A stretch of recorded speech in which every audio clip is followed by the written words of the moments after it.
আসসালামু আলাইকুম বন্ধুরা, আজকে রান্না করব কি দেখেন। গ্রামের টাটকা চিচিঙ্গা দিয়ে মাছ রান্না করব। চিচিঙ্গা কেটে নিলাম, মাছ ধুয়ে রেখে দিব। এখন রান্না শুরু করে দিয়েছি। টাটকা চিচিঙ্গা খেতে খুবই ভালো লাগে।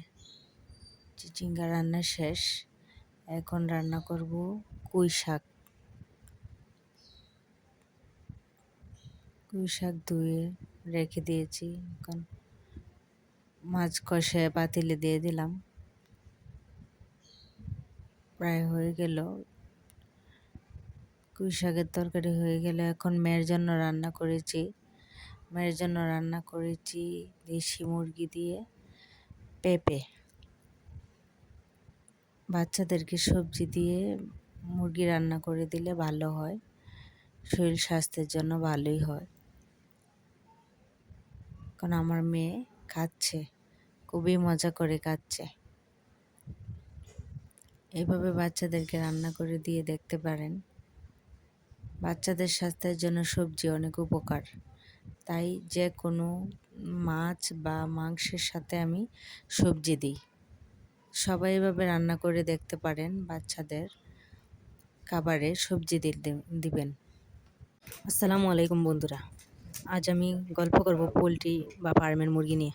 ফার্মের মুরগি সবাই বলে খায় না, তবে কিনতে গেলে দেখেন বাজারে ভিড় ফার্মের মুরগির দোকানে। সবাই খায় না কথাটা ঠিকই, তবে ফার্মের মুরগি ছাড়া চলেই না। এটা মেহমান আসলেও লাগে, তবে প্রতি সপ্তাহেও লাগে। আর গরুর মাংস তো আর প্রতিদিন কেনা যায় না, ফার্মের মুরগি লাগেই বাধ্যতামূলক। এইটা ভালো করে রান্না করলে দেশি মুরগির মতোই মজা পাওয়া যায়।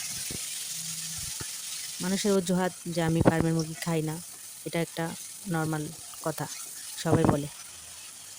তবে প্রতি ঘরেই প্রতি সপ্তাহে ফার্মের মুরগি বা পোলট্রি মুরগি পাওয়া যায়। আজ আমি ফার্মের মুরগি রান্না করব, দেশি মুরগির মতো মজা হবে। রসুন বাটা, পেঁয়াজ বাটা, আদা বাটা সবই দিয়ে কষিয়ে নিলাম। মুরগিটা কষায় নিলাম।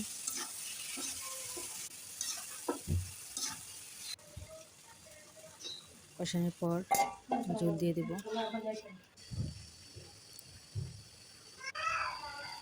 তরকারি প্রায় হয়ে যাচ্ছে।